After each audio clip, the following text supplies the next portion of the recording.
Welcome to this week Liverpool.com podcast. In yet another week where Liverpool Football Club have had a spellbindingly good, progressive and just generally well thought out and well feeling week of football within the club this week of this mad season that is 2020-2021. It's Dan Morgan. I'm joined by David Lynch, Matt Addison and Joel Rabinowitz this week. And we're going to have a chat about Europe, and we're going to have a chat about European football, a competition, obviously, that Liverpool are yet to have the fate sealed for in terms of which competition they'll be in next season, but also the reality now that Manchester City will play Chelsea in the Champions League final of this season. And Dave, I mean, it's the morning after, the day after the last semi-final was settled, if you like, sealed. I mean, it's a season that is obviously being sent to try us and is one in which the hits seem to just keep on coming. Now we're faced with this final. I mean, how do you feel about the prospect of a City-Chelsea final? Yeah, I think the probably from a Liverpool supporter's perspective, the most disappointing element is maybe the presence of Chelsea, because it shows that an imperfect side could have gone all the way to the final this year. I don't think they're by any means the finished article, are they? They've had a manager in, got a really nice bounce from that. They look a much better side than they were under Lampard, and he's getting a lot more out of the players they signed over the summer. But they're not perfect. They're not Manchester City's level, I don't think, even. So it's frustrating from that sense, because you look at Liverpool and that's again they're an imperfect side this year, and you just think what might have been. They could have just played a little better at times. Particularly thinking about the first leg against Real Madrid when they were shambolic. They could have just made things more difficult for Real Madrid and gone a little bit further in this competition. I think from the City perspective, you've got to just look at it and think that the amount of money they've been throwing at it for years, it was inevitable that they were going to get to a Champions League final eventually. I don't think there can be any disappointment around that, and I think this is probably going to be the first of many for them. Particularly with all the investment they put into it. So, yeah, it's a difficult one to take for Liverpool fans. I think any time there's a Champions League final and English clubs are in it, and Liverpool aren't one of them, but there's a feeling inevitability around City being there, and I think it's just Chelsea will maybe be looking at and thinking that could have been us. I think Dave makes a good point, Joel, doesn't he, in the sense that this, in many ways, is no great surprise, and not just from a Man City should have been here a long time ago point of view. I think from a point of view of looking around Europe and saying, well, there aren't many squads outside of the Premier League that you can say on current form can basically challenge the final spot. And I think it's more prevalent looking at Barcelona and Real Madrid and their capitulation financially over recent seasons. But even Paris Saint-Germain and Bayern Munich, you look at them on paper and you look at the depth Chelsea have got, for example, for a side who, really struggled under Frank Lampard and haven't really made a dent on a title race for a few seasons now. You look around Europe and you look at the rest of the squads and you think, well, there's no real surprise these two teams are battling it out in the final. Definitely feels like the lowest standard Champions League in quite some time, really. I mean, I would say, as well as they've obviously done to reach the final, I don't think either, I include Man City, I don't think this is anywhere near the best incarnation of City, even under Guardiola, to be honest, as much as they've kind of pulled ahead of the pack in the league. I think a lot of their success this season, all the plaudits they're getting now, is partly down to they have played well, but how badly I think all the competitors have done, really, and that they've just kind of continued at a pace. I think they're on 80 points now with 4 games to go. They'll probably end up high 80s, low 90s. But there have been better City sides than this. I agree with Dave. I don't think Chelsea are remarkable. I still think they'll be kind of a force over the next few years, definitely, because a lot of the players who are kind of starting to come good now, players like Havertz, I think will kind of continue to grow in seasons to come. But you look around, I was having a look earlier at kind of the knockouts of the Champions League so far, and there's been so few kind of standout ties, really, both in terms of surprises, but also just general quality of the games. I think Bayern are a massive drop off since last year. I think the Real Madrid one was for us the most frustrating, because you could so easily see across the 2 legs, as much as Liverpool were poor in Madrid, I don't think you could tell that they were a team who were there for the taking against. If Liverpool had taken any of the chances really that they made in the second leg, they ought to have really gone through, and that's kind of what transpired against Chelsea. They obviously did well over the 2 legs, but it wasn't like a masterclass, I don't think, from Tuchel. It just feels like we're at a point now where a lot of the sides who you kind of look at as the big names in terms of tradition and heritage are at this, I don't know whether it's just a one-off season, but they all feel like they're at a bit of a crossroads. And it just happens that Chelsea and City happen to have had the most stability, and also, especially this season with the way fixtures have gone, squad depth has been absolutely huge because they're the teams who can rotate, change 6 or 7 players in the league games in between and still be just strong for it. Matt, is this up there with the worst Champions League campaigns? I'm not crying this in as a Liverpool supporter, by the way, but just in terms of occasion and the lacking of its sense of such, it really does stand out. And it also stands out to me that I think I've seen someone mention this on Twitter last night, that there's not been any real sort of standout moments of magic, ties that have come back from a deficit. You think about Leipzig and United, maybe you think about the first leg of PSG and Bayern, but there's nothing really that's added to the sense of grandeur, the sense of razzmatazz that you come to expect with the Champions League. I think it's obviously hindered by the lack of supporters and the lack of a sense of occasion in that sense. But I think that was none more sort of highlighted than the semi-finals. We're used to semi-finals as Liverpool supporters as them being such huge, massive occasions in which the crowd plays such a big part. I just watched both of them and felt like they were quite underwhelming.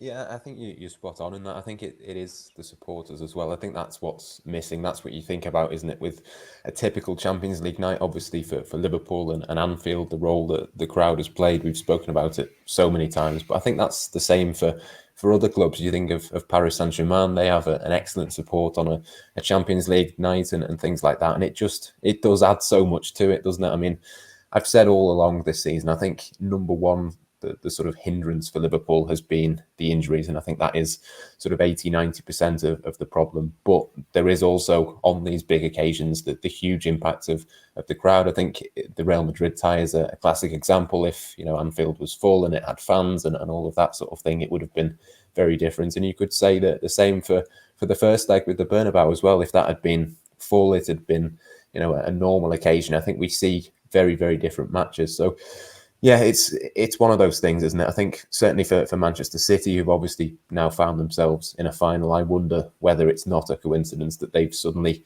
and finally managed to get themselves into a final in a season where it does play into their hands, in that there's no supporters, that sort of thing. I think that does suit the style of football and the way that they play. So I think for me, the supporters is what is lacking from the Champions League. But look, for City or for Chelsea, whoever goes on and wins it, at the end of the day, they've won the Champions League. I don't think it's something that you can sort of look at and look down upon, because Liverpool ended their Premier League hopes, ended their Premier League drought rather, with no fans in the ground last season. So yeah, it's one of those things. I think if Manchester City do go on and win it for the first time, it will just be the first of many, and it's unfortunate for them that it's coming in this particular season.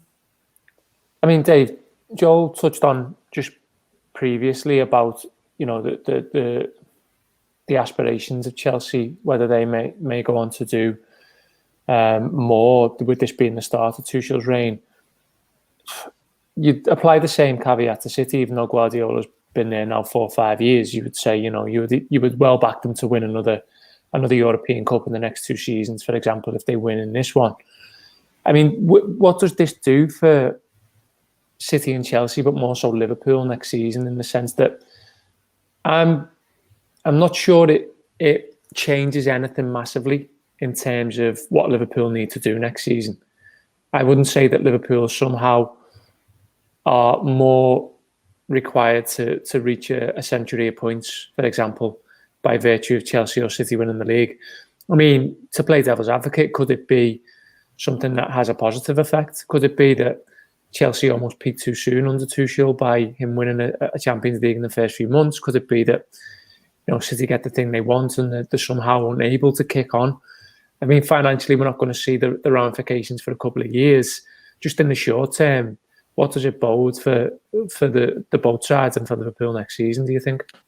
I think with City it probably doesn't make too much of a difference in the sense that, you know, that's a team full of winners anyway, isn't it? They've probably got strong belief. You know, you think back to when Liverpool won the Champions League. I think that changed things massively for them going into that next Premier League season in terms of, obviously they'd got an incredible points tally the season before, but I think just in terms of pure belief from the off, that winning run they went on at the start just completely put the foot on City's throats, didn't they? And said this is our title this year. I think, you know, I think Liverpool needed that belief that they got from winning the Champions League. Whereas City, I don't expect it to make too much of a difference because they should already have that. They've already got that incredible squad. It's not going to be used as a springboard to build to anything because there's, you know, all the tools are there to keep winning things. So I don't expect too much of a difference on that front. For Chelsea, you know, worthy to go on and win it, you could argue it would be they could use it similarly to the way that Liverpool did and use that as a springboard to go on and challenge for the Premier League title. But I just think there were just quite a few flaws in that team that need to be ironed out before next season if they're going to really have a crack at the Premier League title. Because I think with this calendar sorting itself out a little bit more going into next season, I think we're going to be back up into the high 90s in terms of points tally to win the Premier League next season. I think Liverpool have shown they're capable of that if they get the players back and make just small tweaks, and we know City will be up there again. For Chelsea, I think they've still got something to prove in terms of, you know, I look at the forward line specifically, and I've got some doubts about that in terms of, you know, Timo Werner. I think we've seen over a long enough period now that his inconsistency in front of goal could be maybe in these knockout competitions he can get the odd goal, but I think over a Premier League season, does he give you enough in front of goal? You know, has he played well enough since he's signed for Chelsea? I'm not so sure of that. Havertz, really improving of late, but still got a lot more to give and is still a really young player. Can you consistently expect him to hit the levels of a Mo Salah or Sadio Mane or Firmino in terms of in front of goal? So I think for Chelsea it's a difficult one. I think they've still got some issues to fix over the summer if this is going to be a springboard for them. So for Liverpool, I think City is still really the benchmark that they're going to have to chase and trying to get back up into those high 90s in terms of points mark in the Premier League. Do you think this will inspire Liverpool anymore, Joel? I mean, we obviously hate as supporters, and we obviously have our own innate sense of tribalism, which, you know, shouldn't be scoffed at. Everyone's the same at the end of the day. It's the whole sort of makeup of football is built around it. But, you know, professionally, these players have got to be hating. This manager's got to be hating. These are two trophies that Liverpool have won in the past 2 years, the European Cup and the Premier League, which are both going to be taken from them in quite difficult circumstances, you would imagine, given everything that's played out this season. Just from a purely sort of fire burning professionally point of view, they've got to want to go and put that right next season, surely.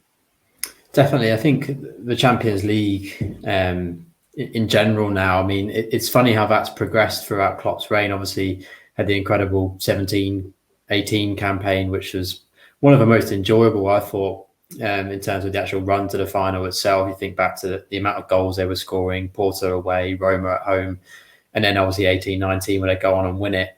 And even though obviously last season was incredible from a domestic perspective, it did put a little bit of a dampener on the end of that season, I think, not being involved in that sort of strange mini tournament in Lisbon, because you feel like, or I certainly came away feeling like, after the performance and the manner of the performance against Atletico Madrid, obviously horrible how it ended, it did feel like if they got past that, I think they would have had a real strong chance. Because the thing about last season as well is that Liverpool was so far ahead, so comfortable in the league, they could have almost put all their eggs in the Champions League basket as well. And it just felt like such a killer to kind of go out at that point in that manner. And then obviously the way this season unravelled, it was such a damp squib in the end. Real Madrid, such an exciting tie when it got made. And again, just a huge sense of kind of lost opportunity. And I think as something we've seen as well, when kind of you often hear the argument that being in Europe or going deep into Europe tends to kind of have a negative impact on league form and be detrimental because volume of games and players being tired and stuff. I actually think when you look back at Liverpool's kind of successful European campaigns, that's often carried into the league, where kind of big results in the Champions League have just kind of provided that momentum, which they again kind of carried into domestic form and vice versa. So I do think kind of going into next season, that needs to be something that they really target. If they end up in the Europa League, I mean, I'm sure we'll come on to talk about it later on, they can't treat it as a kind of unnecessary unwanted hindrance to their season. I think they have to see it as an opportunity and try and go far and try and win it, because it is a shame when you're only playing kind of one game a week, going into kind of the final few weeks of the season. It's all about a scrap for top four. You want to have these big ties to look forward to. And yeah, I think definitely the disappointment from this season, they need to kind of use that as a positive going forward. I mean, the thing to note, Matt, isn't it? Liverpool aren't miles away from either side. Liverpool beat Chelsea very comfortably in September. They, went to Man City and played 4 forwards, and for half an hour had them absolutely petrified. They've proved themselves as viable, worthy winners over the last couple of years as it is. This isn't a Gary Neville talking about Man United saying they're miles off it. This isn't they need 4 signings to even compete for the title. This is a team who have got a body of evidence behind them which says if they get the breaks and if they fail to have the absolute nightmare scenario and circumstances which have surrounded them this season, then there's no reason why they can't be challenging for these honours next season. Yeah, it's very much minor tweaks, isn't it, come the summer? I've seen sort of some talk in certain places of maybe Liverpool needing to make wholesale changes, lots of players coming out, lots of players coming in. It doesn't really feel like that to me. I think Liverpool need probably 3 players. I think they need a centre-back, a midfielder and a forward. And if they do that, there's no reason to think that, with Henderson, Fabinho back in midfield, Van Dijk, Gomez, all of these players back in. I mean, just to take Van Dijk on his own, I mean, he's had a transformational impact on this Liverpool team before. We've got that as evidence. There's no reason to think that wouldn't happen again. So for me, yeah, it's a case of Liverpool will be up there. I'm slightly more sort of positive towards Chelsea than Dave is. I think they've got so much, quality in attack, strength in depth. I know this season that has sort of been an exaggerated point, and they've needed that, particularly in forward areas. They've needed it, and that has really, really helped them at times this season. But I think that will continue to be the case next season. I think Timo Werner has had a season to settle. Havertz has as well. We've started to see, I think, the sort of fruits of that, and I think they will spend big in the summer as well. I think they'll probably get another forward in. I think they'll probably get another big central defender, and I think they're very much going to be up there and taking points off teams as well. So I think for me, it's going to be a case of Liverpool, City and Chelsea all going for it. Manchester United, who knows what they do in the summer? They could be in there as well. I think what I would say at this point is that next season, it won't be a case of one team running away with it. I think we're going to have a genuine title race. I think we're going to have something, really, really exciting for the first time, with more than 2 clubs in it for the first time in a long time, really. And I think, that there is kind of a part of me that thinks maybe if Liverpool are not in the Champions League, you sort of take that as a positive almost, that they could prepare and go for the Premier League title, and that might give them a little bit of an edge over the other teams that maybe have a couple of other distractions. But I suppose that is very much taking it an optimistic sort of stance from a season which is very much a disappointment. I think just on the Chelsea point, if I can just come in, you're right in terms of, I think Chelsea's, in terms of the depth they've got there, I agree with you, Matt. The depth they've got is really impressive. But I think my main the reason I've got slight scepticism about them, I think, is because you look across at Werner, Havertz, Ziyech, Abraham, Pulisic. They're all great options, but I think they're of a very similar sort of level across the board, really. And I think, obviously Havertz and Werner, young players, could hit the next level. But I think the talk around them maybe, moving on Abraham and bringing some money in and adding maybe, Erling Haaland, I think would be an absolute game changer. I think they've got very good options across the board of a certain level. But if they just had one real world-class player, and I mean, that could be Havertz or Werner really just kicking on to the next level under Tuchel maybe. But I think Chelsea will need that if they're going to be up there with City and Liverpool maybe next season. I think that's key for them. As well on Chelsea, I think just something that's worth bearing in mind, I can't really recall that many, certainly in the Premier League, kind of top teams being really successful using 3 at the back for a really long period of time. I don't know whether that's something that Tuchel just come in and settled on and it's just kind of clicked straight away. But I remember when Conte did it for a while, and it tends to, you see managers do it and it has a kind of limited shelf life where it works. And then over time, opposition teams tend to kind of figure it out. And I remember it happened quite quickly with Conte's Chelsea, where that 3-4-3, which they won the league with, I think, was it 16-17, they played the same system repeatedly with kind of very few players. It's a really specific way of playing, which has obviously worked very well since he's come in and replaced Lampard. But I'll be interested to see kind of going forward whether that's something that he persists with long term, or whether there is sort of a tactical change of Chelsea, and that'll be interesting to see what direction they go in. But I think I do have a sense that he's kind of come in, found a stable system, which has kind of just done well for a few months, but isn't necessarily kind of going to be what Chelsea necessarily look like for the whole of next season and beyond. So yeah, an interesting one to keep an eye on. But I agree, in terms of depth of squad, they're up there with anyone in Europe at the moment. I'd be interested to see what they do with the whole identity, to be honest, because they're such a transitional club. They're a club who have never laid foundations for a manager to come in and have any kind of cultural say on what happens there. They've never allowed, even going back to Mourinho, they've never really allowed the manager to implement something that would be seen as something near to a 5-year plan, for example. And I think the interesting thing about them is they've got this. They've sort of brought the age range of the squad down quite a bit. They've got rid of quite a few of the bigger personalities, you would say, and they're probably in a position to do that now. Whether, like I said before, whether we are clearly seeing an initial influx of enthusiasm around the squad for Tuchel and his tactics, his management, his philosophies. I just wonder what happens when there's a couple of disagreements in there, whether it goes back to being Chelsea of old, whereby you very much see that divide between dressing room and manager. Virgil van Dijk. There's been quite a few comparisons to Ruben Diaz this week, and I think it's interesting that City now have what looks to be more of a solidified unit, which has helped them reach this final, which is obviously something that is conducive to getting a centre back like Diaz in and basically being a focal point for the back four and organiser, which they haven't had since Vincent Kompany. I mean, where do you stand with the comparisons? I wrote something for Liverpool.com this week on whether the comparison was purely or more off the pitch than on it, in the sense that you get this totemic figure in who comes in and carries the burden, if you like, of being a leading defender in a side that clearly needs some leadership and organisation. I think with the comparisons, I think a lot of that comes down to, doesn't it, the fact that Van Dijk got so much positive press around what he did to this Liverpool side, and I think for so long people have been talking, haven't they, about how City have got this weakness at the back.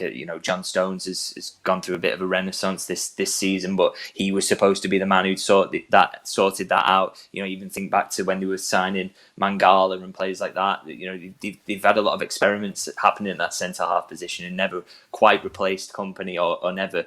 They didn't, for a long period, never really seemed to be able to find a suitable partner for him of that similar level. So I think I understand where the motivation for the comparisons come from, but I think it's very difficult, isn't it, to draw those comparisons when you think Van Dijk was coming into a defence that cost infinitely less to assemble, and I think I don't think it's justified on that sense. And I just think, as good as Diaz has been, I think a brilliant organiser, and he's still young, can get even better, and he's had a really huge effect on most players in that City defence.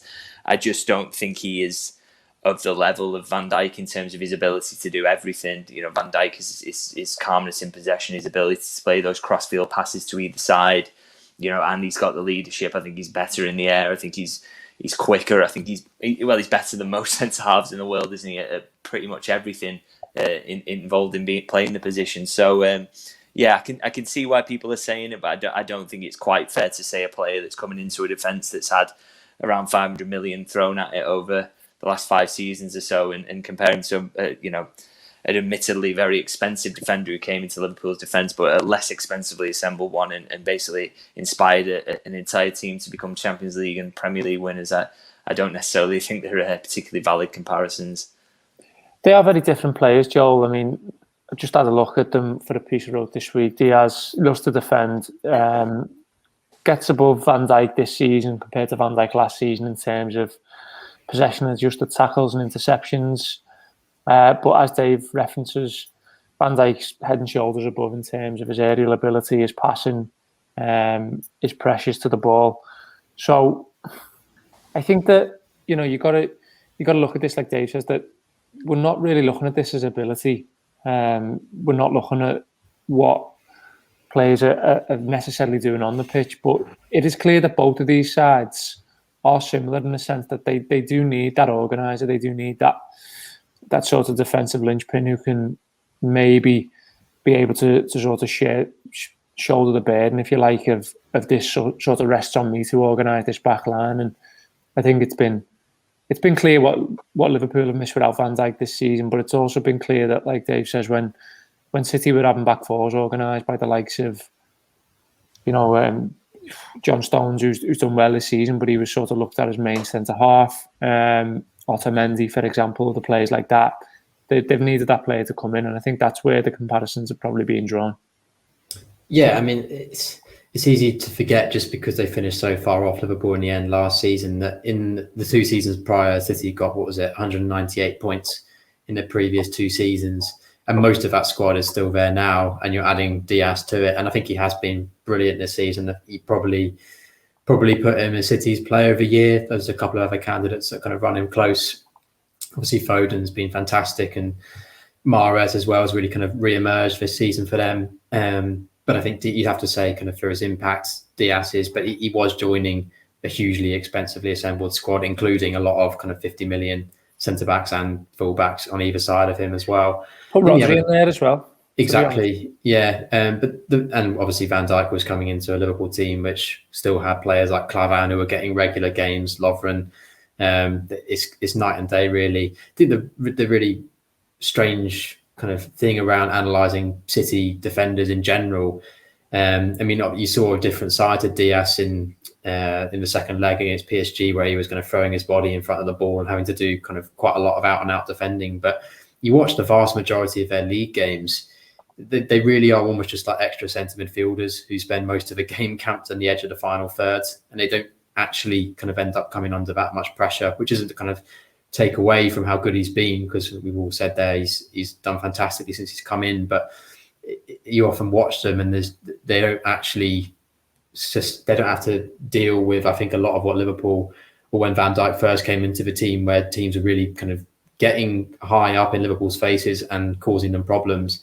City don't do that because they control games by having the ball and spending most of it in and around the opposition penalty area. So I think players like Diaz are more difficult to kind of analyse from that perspective. I think just on the Van Dijk thing as well, what you get with him, which I think you couldn't really make an argument for with Diaz in the same way, is the difference Van Dijk makes to kind of the general build-up play for Liverpool. I think is probably one of the kind of probably more understated in the general. When you look at Sky Sports and BT and they talk about how much Liverpool have missed his aerial ability and his leadership and his organisation, I think his range of long passing, that ability to just put Salah or Trent one-on-one in a 70-yard pass in a split second like that is such a huge loss. It's why Liverpool have kind of struggled to move the ball up the pitch as quickly this season.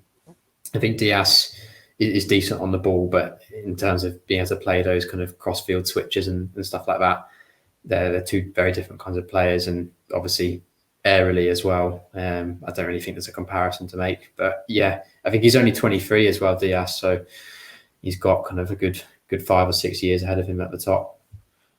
Still says a lot, Matt, doesn't it, that Van Dijk sort of being referenced as the best around. I've seen a few City comments on social media about Liverpool being obsessed by bringing Van Dijk into it, but we're not the ones who made the comparison. At the end of the day, it's seen as fair game that he is sort of the comparative point.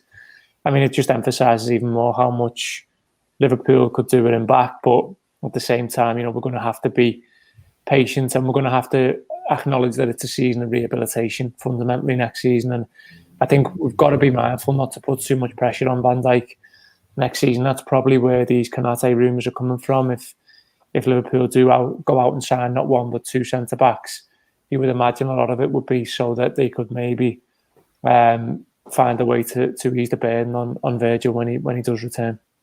Yeah, I'd be really, really tempted to go for 2, to be honest. I think Ozan Kabak could be one of them and possibly Konate the other one. But I do think there is there's an obvious need to get at least one, just because you say, Van Dijk, it's going to be a bit of a rehab period, and it's the same for Joe Gomez as well. I mean, both of them have been out for a long time. I think out of the two of them, you'd expect that Van Dijk would be able to deal with a bit more of a physical load straight away. We've seen in the past sort of Joe Gomez coming back, it sometimes takes him a little while to get back up to form and full sharpness. I think certainly with both of them, it's going to be a case of starting to ease them back in, and hopefully that will come in pre-season, but not, as you say, giving them every single game and putting too much pressure on them. But yeah, I think the need, the absolute need is to get at least one top level defender to come in. I'm still not completely sold on Kabak, but if you could have Kabak alongside, say, Konate or someone else, then I think that would certainly help in terms of rotation and that sort of thing. But in terms of like sort of the expectations in terms of that side of it, from the pressure side of it, I don't think there's anything to worry about with Van Dijk and Gomez. It's purely a case of, can they play 2 games every week immediately? Probably not. So therefore you need one extra to come in. I mean, in normal circumstances, you'd just say, well, you've got Joel Matip as well. But obviously we all know that you can't necessarily rely on him to play on those 2 games every single week. So it's certainly something for Liverpool to think about. I think there's no question they'll get one in the summer. It's just a case of whether they've got the money and the finances to go and get 2. I'm sure, if money was no object, they'd be going out and getting 2 in that position. It's just a case really of what other sort of areas do they need to strengthen, and how much financial power is there to be spent this summer. You're on mute, Dan. Dear boy. An excellent point, though. If only the old show could be on mute from my point of view. Listeners would benefit a lot more. Liverpool's fate is yet to be sealed this season, Joel. We don't know what competition, if any, European-wise, they'll be playing next season. There's every chance it's the Europa League. You wrote something on that for the site today, which went out earlier on this morning. We basically tried to look at it, and what are the possible advantages and who the Europa League possibly advantages in terms of players and other things. I mean, just tell us what you wrote about and who you basically come up with. Sure. I mean, first thing, I did have to laugh to myself. Almost less than a year ago, we were writing about Liverpool winning the league earlier than any other team has in the history of English top-flight football. And then 10, 11 months on, you're writing about why the Europa League might not be the worst thing in the world next season. It's quite a contrast. But yeah, as I alluded to earlier, I think it's been changing quite a lot in terms of the ramifications of which places actually equate to which competition next season. But I think now the City have won the League Cup. You've also got Leicester and Chelsea playing the FA Cup. I think it looks pretty certain that 5th and 6th in the Premier League will get Europa League, and then 7th will be the Europa Conference League. So I think, barring a kind of pretty miraculous turn of events in the last 5 games, i.e. probably taking 15 points from 15, which is not impossible, but looks extremely unlikely, then Liverpool will finish somewhere between 5th and 7th. Hopefully not 7th, but 5th and 6th, so therefore Europa League. I think they have to kind of look at the plus sides, because there are some, which is what the piece was about. I think you can look at examples in recent years. United and Arsenal obviously been in the Europa League a fair bit, and a lot of the youngsters are now kind of some of their best, most important players. Rashford, I think I'm right in saying, got his initial breakthrough in the Europa League kind of group stage. I think they played Midtjylland, funny enough. Greenwood also, his opportunity came through that competition, the same as Saka at Arsenal and Smith Rowe as well. I think that's something at Liverpool next season. Without it becomes quite difficult to see where someone like Harvey Elliott would get a look in beyond kind of the occasional Carabao Cup game in the early rounds, maybe the FA Cup as well. But other than that, you're looking at sort of 3 or 4 games, and then you may be saying, well, we'd rather just send him back out on loan again. I think if Liverpool are in Europa League next season, I don't think Klopp will play a second string team entirely in all the games, but I think depending on the strength of the group and the opposition and the league games that are around it, I think you will see quite a nice mixture of youngsters. So Jones, being another example, has obviously played a lot more minutes than any of us would have expected this season due to injuries and things like that. But hopefully the injuries will ease next season, but he still will need game time to keep on developing and build on what has been kind of a good season for his own growth. Europa League will provide that. There's other players in the squad who, I mean, we've spoken on previous shows about what they're going to do this summer with regards to Keita and Oxlade-Chamberlain. I think in an ideal world, you would probably try and cash in on at least one of them, but that might prove quite difficult, obviously, with the COVID market. And they're both at kind of strange points in their career where they're probably just past the age where lots of clubs will want to take a chance on them, and are going into the last 2 years of their deals. If those sort of players, Keita, Oxlade-Chamberlain, even Tsimikas, I'd throw in there, who's not had a lot of games at all this season, if they're still all around next season, they can't just sit around in training, make the occasional appearance off the bench and play the domestic cups. They're going to want to play actual meaningful matches, and there will come a point when Liverpool need to draw on the squad players, and if they haven't been playing football at all and they're coming in from the cold, that's a problem. So I think Europa League, in a sense, is a way to keep the fringe players and give youngsters chances, in a way that I think Klopp might find it quite difficult to manage the size of squad Liverpool have. I think it would have a huge impact on the summer plans if all of a sudden they were just playing one game a week next season. And just the last point in that piece that I mentioned, Klopp goes on all the time, he has throughout his whole time at Liverpool, the importance of rhythm and momentum, both of the team and individual players. And I think that's something that we can say, one game a week is ideal because they get loads of time to prepare. But I think it works the other way with this Liverpool team more often than not, when they need to be playing every 3 or 4 days. I think it's why in their best seasons, 18-19, 19-20, they've really sort of kind of hit their best form in December when they've been playing twice a week regularly, because that's how players kind of get into a groove and stay in it. And I think that there is definitely an argument that Europa, as much as in an ideal world it wouldn't be in it, is probably preferable to not having any European football at all. Dave, we know what a Jurgen Klopp's Liverpool looks like in the Premier League. We know what a Jurgen Klopp's Liverpool looks like in the Champions League. We don't know what it looks like in the Europa League, for example. I mean, how do you think it looks? Do you think he would, like Joel says, be willing to play a lot more of the players who we might not expect, or do you think it'd be a case that Liverpool would just try and ghost its way to a quarter-final? There are many variables at play, aren't there? I mean, we mentioned Van Dijk before, for example. You could say that it's a good way for him to sort of play one game a week until January, February, March. You don't know, but yeah, it's an interesting one, right?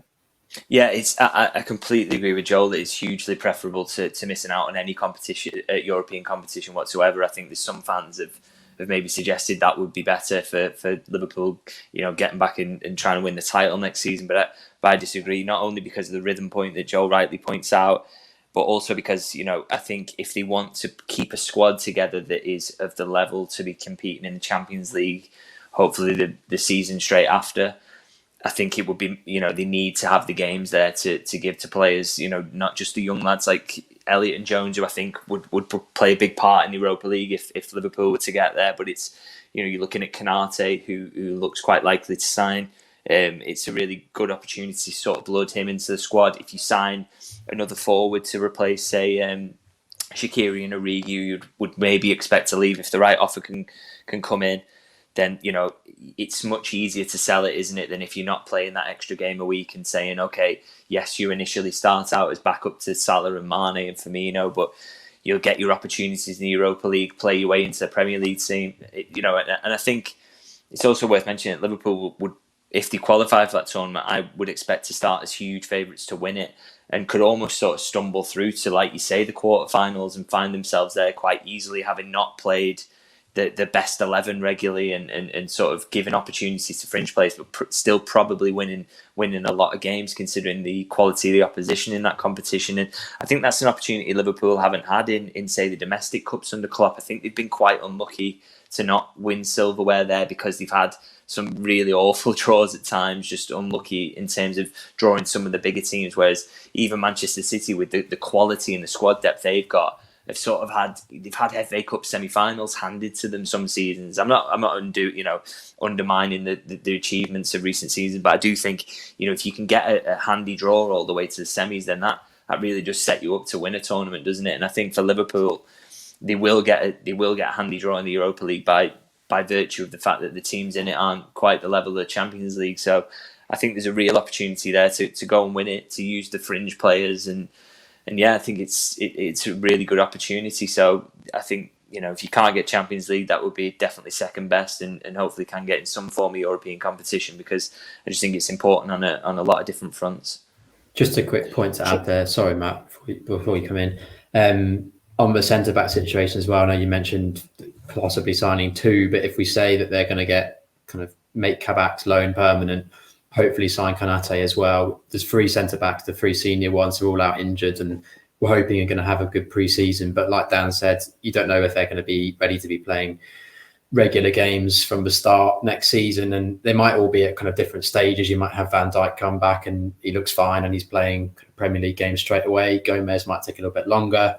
One of them, probably Matip, will end up picking up kind of a recurring knock or something like that. And if you only got 1 game a week, it becomes really difficult. If you've got 5 centre-backs potentially, if you've got Kabak and Konate added to the mix as well, we don't know what's going to happen with Nat Phillips as well.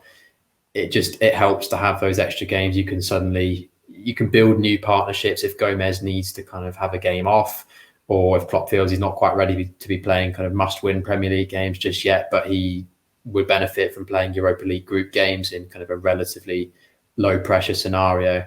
I think that's a really useful way that they can sort of build some kind of stability in a centre-back situation without having to put the senior guys straight back in league games, and suddenly you've got Konate and Kabak wondering where they're going to get a chance. I think it becomes a lot easier to manage that whole situation.